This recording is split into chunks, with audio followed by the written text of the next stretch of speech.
അപ്പോൾ നമ്മുടെ first day of Ramadan പ്രിപ്പറേഷനാണ് ഗൈസ്. നിങ്ങളൊക്കെ ആദ്യ ദിവസം പത്തിരി തന്നെയാണ് ഉണ്ടാക്കിയത്. മിക്ക വീടുകളിലും പത്തിരി തന്നെയായിരിക്കും. ഞാനും അങ്ങനെ തന്നെയാണ്.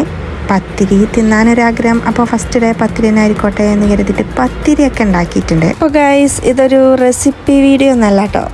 ഫസ്റ്റ് ഡേ ഉണ്ടാക്കിയ ഐറ്റംസ് വെച്ചിട്ട് ഒരു വീഡിയോ എടുക്കാൻ നിർത്തി. അങ്ങനെയൊന്നൊക്കെ എടുക്കട്ടെ. പത്തിരിക്ക് നല്ല കോമ്പിനേഷൻ ചിക്കൻ കറി, അല്ലെങ്കിൽ പിന്നെ ബീഫ് വരട്ടിയത്.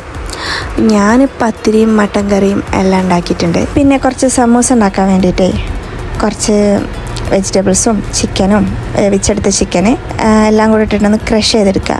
എന്നിട്ടില്ലേ ഒരു പാനിലേക്ക് ഇട്ട് കൊടുത്തിട്ട് അതിലേക്ക് ആവശ്യത്തിന് ഉപ്പ്, കുറച്ച് ഗരം മസാല, കുറച്ച് ചിക്കൻ മസാല, ഇത്ര മാത്രം ചേർത്തെടുക്കുക പൊടികളായിട്ട്, വേറെ ഒന്നും ചേർക്കരുത്.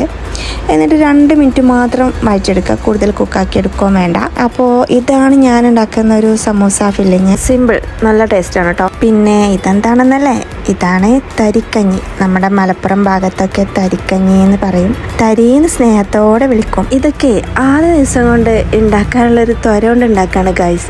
ഇനിയിപ്പോൾ അടുത്ത ദിവസങ്ങളിലൊന്നും ഇത് കണ്ടുവെന്നൊന്നും വരില്ല. ആദ്യത്തെ നോമ്പായതുകൊണ്ടേ എന്തൊക്കെയൊക്കെ ഉണ്ടാക്കുന്നുണ്ടെന്നൊക്കെ മനസ്സിലുണ്ടായിരുന്നു. ബട്ട് നമ്മൾ നോർമലി ഉണ്ടാക്കുന്ന പോലെ തന്നെ കുറച്ച് ഐറ്റംസ് മാത്രം അങ്ങോട്ട് ഉണ്ടാക്കിയിട്ട് നമ്മൾ നോമ്പ് തുറന്നു. പിന്നെ ഇതൊക്കെ കുറച്ച് മാത്രമേ ഉണ്ടാക്കുന്നുള്ളൂ കേട്ടോ. ഈ തരിയൊക്കെ കൂടുതൽ ഉണ്ടാക്കി കഴിഞ്ഞാലേ നോമ്പ് തുറന്നു കഴിഞ്ഞാൽ പിന്നെ അത് കൂടുതൽ കുടിക്കാൻ കഴിയില്ല, ഒരു ഗ്ലാസ് മാത്രം.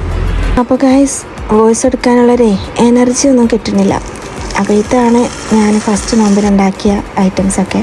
അപ്പോൾ until then, see you soon next video.